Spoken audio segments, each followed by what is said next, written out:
this week is no different. And this, this will not be the last. Okay, well. For the year in 2023, we get a chance to dish it up with Dr. Deborah Stroman. From the basketball court at the University of Virginia to the classroom at UNC Chapel Hill, Dr. Deborah Stroman has it all covered. Now this professor and sports business entrepreneur is about to take you to school. It's time for Dishing It Up with Dr. Stroman and the Sports Shop on Buzz Sports Radio. D. Stroll. Good morning. Good morning. Good morning, Dr. Good Stroll. morning. Good I am morning. fired up, ready to go. Y'all in the holiday spirit in the season? Yes. Yes. Even though we have no snow, no ice. Don't need it. Oh, yeah, I'm good. Don't need it. Oh, It's in I'm our from up hearts. north. I miss it. All right, so if you're in the spirit, then you probably know the answer to this question. Which of Santa's friends is the most chill? Santa Claus got friends? You got a lot of that's- friends. You know, you got friends when you give stuff away. Yeah, that's right. That's right. You mean the elves? I mean, who's the friends? You got friends? this- Which most of chill. Santa's friends is the most chill? Let's see. Snow? Yeah, first of all, I'm trying to figure out I guess everybody are his friends, but I'm trying to say, we don't know everybody. Oh, no, his Okay. friend. Who's his friend? Jack Frost. Yeah. Oh, Wow. Balonbo. Balonbo. She'll be here all That was week, people. good. She'll be here all week. I said. Playing Snow. at 7, 9, and 12. One more. Oh. How do Santa's clothes stay so clean? I mean, he's just clean. What's that song? So fresh, so clean. Yeah, Fresh, so clean. Hold on. I'm afraid of this one. yeah, How does Santa's clothes stay so clean? Okay. I have no idea. No. No, the snow is white. He washes them with Yuletide. Really? Balonbo. Really? Again. 8 o'clock. 8 o'clock. Oh, boy. 8 o'clock and 10 o'clock all week long. Yuletide. Oh, At the Chapel Hill Improv. oh my goodness. Bring an Okay. unwrapped toy and you can get it for Oh, free. yeah. There you go. Holiday spirit. But, the big news is college sports transfer ruling, right? Yeah. This dropped yesterday. As a part of a lawsuit, there's actually 2 lawsuits that came together.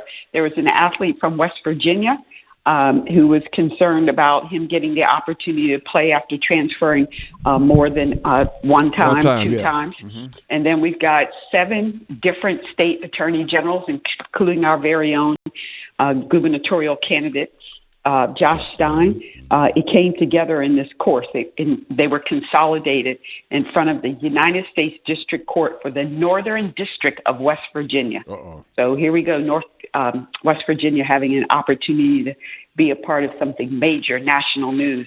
But basically granted these athletes a 14-day temporary restraining order. So the NCAA can't enforce its bylaw requiring college athletes who transfer more than once to sit out at their new school. Now, we all know our case here, Carolina, right? Yep, Tez Tez Walker. Yeah. And he had to appeal, which got a lot of national attention. Right now, current NCAA rules state that an athlete can transfer once during their career and play immediately at their new school. Those transferring again need a waiver. You need a waiver from the NCAA to play immediately at their next school. So those who aren't granted a waiver are deemed ineligible for a single season, which they're calling a year in residence. So you basically have a 2-week window where college athletes who are transferring a second time or more can play immediately at their new school. So this just opens up everything. Now, this is a preliminary injunction hearing is set for December 27th, and most people are betting that there is a very good chance that this is going to turn permanent. The head of the NCAA Division I Board of Directors, University of Georgia President Moorhead, he says this unlimited transfer policy is, as the young people say, a hot mess. It's inconsistent with the NCAA's goal of graduating athletes, and they should just abolish the entire transfer waiver completely. So this is really coming to a head. Wow. Just would love to get your thoughts back and forth. I mean, there's so much to say here. I do want to mention that There are about 360 some Division I schools, because that changes, right? Right now, I think it's 363. And that we're talking about nearly 190,000 athletes. And the folks who manage this, 12 people at the NCAA offices in Indianapolis. Wow. Wow. So initial thoughts, certainly it's going to affect, here in the Triangle, since we have three major D1s that do a lot. But I'll just start off by asking, what is the purpose of college? To grow up, gain knowledge, get some skills meaning a job, as in whether that's in sports or not in sports. Yeah, well, Dr. Strobe, this clash is going to continue on this path, because it really is a situation where the money associated with all of big time college athletics is too big to ignore by either party, meaning the student athlete, quote unquote, or the universities and their advertiser sponsors, etc. Right? So the universities or the schools, they really have to just admit that we are running a business, a big time $1 billion business, and our employees are saying we want a profit share, period. Right? And we want to have the flexibility to be the most successful we could possibly be, with my limited time of employment. And that's what this is. So we can dance around it all day. We can talk about you can't transfer, you can't go back and forth. At the end of the day, these are large corporations, and their employees are saying we need to make sure we have the ultimate flexibility in our ability to maximize this limited time frame that we have. So you're talking about freedom of movement. Period. And why the attorney generals are against this limitation, because we're talking about breaking antitrust. Correct. As in, you can't dominate, you can't monopolize. That's right. That's correct. So if we allow these athletes to come in for a year, not happy, and let me double down on that. The reason why they do get approved is because they say this is all based on mental health. As in, you have different reasons why I want to transfer. But the most popular one, the one that continues to get approved, is that the athlete says it's due to mental health, which makes it much more complex. Right. Because how do you be fair about that? As of last Monday, they said there's more than 500 in football, bowl level, more than 500 players have entered the portal. And now that number is over 1,000. Yeah. And they're all saying it's mental health. Yep. And there's a whole process in terms of how the NCAA has a group of, I think they're even volunteer folks who physicians, doctors who say that they are mentally unstable or whatever if they stay at the university. It's a mess. That is a mess. Let me say this, and God knows I my heart is with anybody who have challenges that way from a mental health perspective. It's a real thing, more so now than it's ever been before. But some people could be using that as a convenient way, obviously, to get out and abusing the system, so to speak, against someone who really may have an issue like that way. And I think that's really unfortunate when you start hearing things like that. That's my opinion. I'm just saying, and I'm probably right about that. Yeah, I agree. That's what I was thinking. Yeah, because when you said that, I'm like, okay, misused. I'm sure. Yeah, and that's sad. Yes, misuse and abuse in so many ways, and that's not really good. Well, I also think about the athlete who's taking a non-athlete spot, right? These students, these families spend years studying. They want to go to their favorite school for the same reason that the athletes do, but then the athlete bolts. And that student that would have been in that spot, now they're at their number 2 school or another school that's wonderful and great. But on the other side, this athlete who can bring in branding, money, attention, joy to the campus, and alums, they bring more value than the non-athlete. Some would argue. No, those are facts. Right. Those are facts. It's a very small number. It was a very small number of students, just students, not student athletes. Students, no matter what PhD program, what program they're in, that bring the value of a Tez Walker on the field on Saturday afternoon, right? the number pales in comparison when it talks about the money that they can make by having a Tez Walker on the field or Heisman Trophy hopeful on the field. It would take 5 Nobel Peace Prize candidates to equal the amount of money. Like, really, the amount of money that these guys bring on Saturday afternoon. So, not many schools have 5 of those just hanging around, at the university. Well, okay, let me just put a little asterisk with the Nobel because that's pretty significant in terms of research dollars coming in. But you're right. Yes. But what are we telling athletes that it's good to move on if you don't like the conditions? Isn't that? It sounds like that's the message, or maybe I don't even like the coach today because he didn't play me, or just petty stuff. But now I don't have to stay, so I don't have to be as disciplined, and so I'm not going to be. How does that affect the development and growth of a player when I could just leave? Well, maybe the grass is greener over there. That's why I would dread being a coach right now. Yeah. That's. I mean, it's kind of hard to win in this situation because the player has so much freedom that, again, you can look at them and finally going. Yeah. So how can you develop any type of system? Yeah. And how do you coach up? Because coaching up means sometimes there's going to be some difficult conversations, some difficult decisions. Yep. Now you make somebody mad. Okay, well, I'm going over here. I'm out of here, yeah.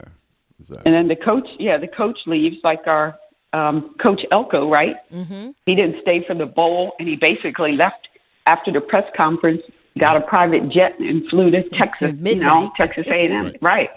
And so the athletes and parents look at that and say, well, if they can leave for the greener grass, quote unquote, why can't my son or daughter? That's true. Yeah, it's just a challenge. It's chaotic. Yeah, it's crazy. Yeah. The reason for the angst is that we have not decided who or what we want to be.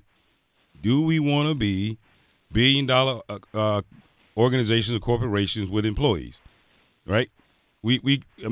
At some point you got to decide. You have to decide because we are still trying to view this through the lens of amateurism and player development and my son is going to be here for 4 years and he's going to look up to coach as a father figuring out. We're still viewing it like it's that, and it's not that. What is it? I don't know if I agree with that. 100%. I'm with you, Dr. Stroman. It's not that. No, I don't agree with that. They are all aware. This is capitalism, and they just want to make sure that the labor force, the athletes, certain coaches, not the multi-million-dollar coaches, that you work for us. Yes. And we're going to maximize, we're going to exploit however we can, and we'll keep moving the goalposts.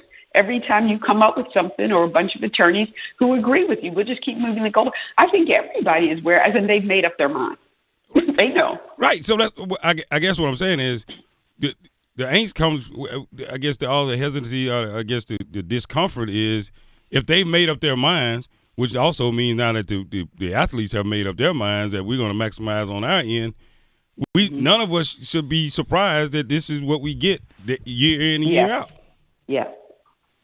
You know what I mean? Everybody, the university have made up their mind. This is how we're going to fight it. This is how we're going to attack it. This is what it's going to be. The athletes are saying, hey, look, I only have 3 or 4 years of this thing, 5 years, well, 6 in some cases. Look, and if I can make $15, $20 million now, I'm going to make $15, $20 million now, even if that means I have to go to 3 different schools. And most people will say, I can't be too mad at you. You know what I mean? I can't be too mad. Like you get an opportunity coming out of coming out of college, and your internship you had turned into an actual job. They started you out making $80,000 a year. You stay there for a year, and you know what? I like the management, I like the partners, but you know what? I got an opportunity to go, work for Goldman Sachs in New York. They're going to pay me $250. Now, am I supposed to stay at the company that gave me the internship, that gave me a start? And pass up on the $250 out of some loyalty, or should I go ahead and pursue and advance my career? Wow. Gotta go. Well, the university is saying, look, we brought you in. That's exactly what they're saying. Entertain us. You owe us. And you owe me. Entertain us, and you owe me. That's right. And how dare you do this, right? Yep. Right. We own you. That's right. This is interesting. Pro sports is involved in this as well because, in particular, more with basketball, they need the college athlete to have their brand, their name set. So when you go into the NBA or WNBA, your following comes with you, right? Right. Caitlin Clark at Iowa. We can go through the number of ACC athletes. When they enter into the NBA, you already have your million followers. People are wanting to see how you play. So that helps the NBA. Of course, they have to do the marketing, but they already have a set, solid product. Mm-hmm. But now if players are leaving after 1 year, 2 years, or going to these different schools, you really can't keep up. You lose the base. Half the base leaves. They don't follow you anymore when they go to the next school. So you're losing that marketing engine, that energy that's being built up. So this is touching so many different aspects of the sports world. All day. I agree completely. But I just find it amazing how the sports always, every 5-10 years, it always ends up in some kind of courtroom. You're Think right. about it. We always, And that's the national ones. There's ones going on that don't even make the national news. Right. It always ends in some kind of courtroom. So that should tell you alone there must be a lot of money involved because most people don't go to court unless there's money involved. Oh, Kevin, you're just dropping it. Just some closing thoughts. Coaches, there's no doubt there's 1 year grant and aid, as in 1 year scholarships, which we know. And coaches, I think, are going to go back to emphasizing that more. I've signed you for 1 year. If you do what you're supposed to, you develop the team, you develop as a player, I like you, we'll renew it. But they're not going to do this 3 years, 4 years, we got you. And then the other thing is just to emphasize the importance of recruiting process. It is a life-altering decision. And I know a lot of these top coaches have big personalities, like Kentucky basketball. You want to go there, you want to play for Calipari. But if Calipari leaves or your coach at whatever university leaves, do you really like the university? Do you like the town? Do you like the community? Do you like the brand? Is it recognized where you're going to end up probably living or working one day? Yeah. So we really have to inform the parents and these grassroots coaches really take this process seriously and don't just have to go after the gold and the money. Yeah. It's all I fair. agree. It's all fair in love and money and war. I guess. That's what they say. So, all right, Dr. Strobel.